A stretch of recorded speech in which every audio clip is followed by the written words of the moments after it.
স্টান্টিংয়ের যে মূল সমস্যা সেটা হলো ব্রেইন ডেভেলপমেন্ট।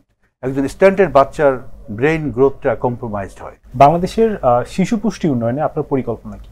বিশ্বব্যাংকে আমি যখন ঢুকি, আমি একজন সিনিয়র নিউট্রিশন স্পেশালিস্ট হিসেবে ঢুকেছিলাম। তো বাংলাদেশে বর্তমানে আমরা যদি শিশু পুষ্টির অবস্থা দেখি, এখানে প্রায় প্রতি 4 জন মধ্যে একজন 5 বছরের নিচের শিশু অপুষ্টিতে ভুগছে। এবং আমি অপুষ্টি যখন বলবো, আমি মূলত এখানে মিন করছি স্ট্যান্ডিং হলো বয়সের তুলনায় খাটো। আমি স্ট্যান্ডিংটার উপরে বেশি গুরুত্ব দিচ্ছি, কারণ আমি একজন উন্নয়ন কর্মী নিজেকে মনে করি, এবং স্ট্যান্ডিংয়ের সাথে উন্নয়নের, সেটা ব্যক্তি উন্নয়ন এবং জাতির উন্নয়নের সাথে একটা সরাসরি সম্পর্ক আছে। যদিও আমরা স্ট্যান্ডিংকে হাইট ফর এইজ আমরা উচ্চতা দিয়ে মাপি, হ্যাঁ, কিন্তু স্ট্যান্ডিংয়ের যে মূল সমস্যা সেটা হলো ব্রেইন ডেভেলপমেন্ট। একজন স্ট্যান্টেড বাচ্চার ব্রেইন গ্রোথটা কম্প্রোমাইজড হয়। বিশেষ করে বাচ্চা যখন মায়ের পেটে থাকে, মায়ের পেট থেকে শুরু করে বাচ্চা যখন 2 বছর বয়স, এই পর্যন্ত যদি বাচ্চার যদি অপুষ্টিতে ভোগে, বা এই সময় যদি বাচ্চা ব্যাড হাইজিন স্যানিটেশনের কারণে যদি তার রিপিটেড ইনফেকশন হয়, তাহলে পরে এই বাচ্চার ব্রেইন একটা অন্য আরেকটা বাচ্চা যে অপুষ্টিতে ভোগে না, হ্যাঁ, তার মতো ফুললি ডেভেলপড হয় না। তাতে করে এই বাচ্চার বারবার রোগে ভুগবে, হ্যাঁ, তাতে করে হাউস হোল্ড তাদের হেলথ এক্সপেন্ডিচার বেড়ে যাবে। এই বাচ্চা স্কুলিংয়ে ডিলে হবে, হ্যাঁ, যে তার হয়তো 5 বছর বয়সে গ্রেড 1-এ যেতে পারতো, তাহলে তো 6 বছর বয়সে সে গ্রেড 1-এ যাবে, 1 বছর হয়তো ডিলে হবে।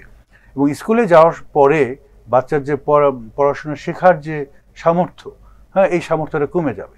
আমরা বলি ডিলেড লার্নিং, হ্যাঁ, বা কোয়ালিটি অফ এডুকেশন আমাদের দেশে কিন্তু একটা বড় সমস্যা। আমাদের ইন টার্মস অফ নাম্বার হয়তো সবাই ওভার 95% প্রাইমারি এডুকেশন কমপ্লিট করতেছে, হ্যাঁ, কিন্তু আপনারা যদি তাদের কোয়ালিটি অফ এডুকেশন দেখেন, হ্যাঁ, দেখবেন যে তাদের কোয়ালিটি অত্যন্ত কম্প্রোমাইজ। এবং আমি মনে করি, যেহেতু আমি স্বাস্থ্য ব্যাকগ্রাউন্ড থেকে এসেছি, পুষ্টি ব্যাকগ্রাউন্ড থেকে এসেছি, অপুষ্টি বা স্ট্যান্টেড ব্রেন গ্রোথ, হ্যাঁ, একটা বড় কারণ এই compromise quality of education. So আমরা যদি আমাদের বাংলাদেশকে যদি আসলে একটা সমৃদ্ধশালী দেশ হিসেবে গড়তে চাই, যদি আমরা একটা মধ্যমায় দেশে পরিণত করতে চাই, এই 24 to 25% যে অপুষ্ট বা স্ট্যান্টেড বাচ্চা, এদেরকে স্ট্যান্টেড রেখে আমরা কখনোই আমাদের লক্ষ্যে পৌঁছাতে পারবো না। আমাদের দেশে অতীতে অনেক রকম প্রকল্প নেওয়া হয়েছে এই অপুষ্টি দূর করার জন্য, কিন্তু এর প্রধান সমস্যা হলো যে অপুষ্টি হয় বিভিন্ন কারণে। কোনো কারণগুলো হলো হেলথ সেক্টরে, কোনো কারণগুলো এগ্রিকালচার সেক্টরের, কোনো কারণ সোশ্যাল প্রোটেকশন সেক্টরের, কোনো কারণ ওয়াটার স্যানিটেশন এই সেক্টরের।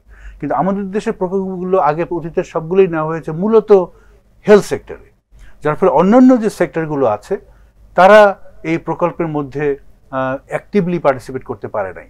যার ফলে স্ট্যান্টিং প্রিভেনশনের জন্য যে ইন্টারভেনশনগুলো দরকার, কম্প্রিহেন্সিভ অ্যাপ্রোচ দরকার, এইটা আমাদের আসলে ওই কম্প্রিহেন্সিভ অ্যাপ্রোচ কখনোই নেওয়া হয় নাই। আমার মনে হয় যে ভবিষ্যতে যে সরকার যারাই ক্ষমতায় আসুক, তারা এই পুষ্টি উপরে অত্যন্ত জোর দিবে। বিশেষ করে এই খরবাকায় বাচ্চা আমরা আর দেখতে চাই না। আমরা চাই একটা উন্নত জাতি, উচ্চতায় বেশি, এবং সবচেয়ে বড় কথা ব্রেইন, তাদের স্মার্ট ব্রেইন হবে, যাতে করে আমরা একটা সুন্দর বাংলাদেশ, সামনে আধুনিক বাংলাদেশ করতে পারি।